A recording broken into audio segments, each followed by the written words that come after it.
By the early 20th century, the island was dotted with U.S. naval bases and refueling stations, cementing its role as a strategic foothold in the Caribbean.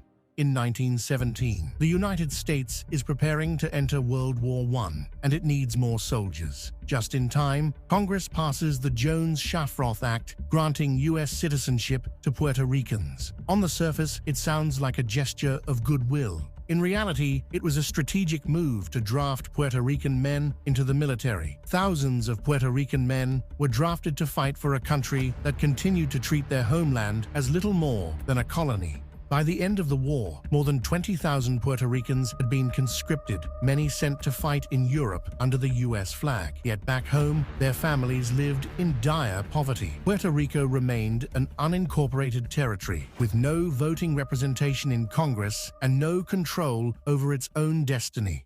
The island's location in the Caribbean made it a critical military outpost. Fast forward to World War II, and the United States established massive bases like Roosevelt Roads and Fort Buchanan, transforming Puerto Rico into a hub for naval operations. While these bases bolstered U.S. security, they brought little benefit to the local population. Farmlands were seized for military use, displacing families and deepening poverty. The wealth generated by these installations rarely trickled down to Puerto Rican workers.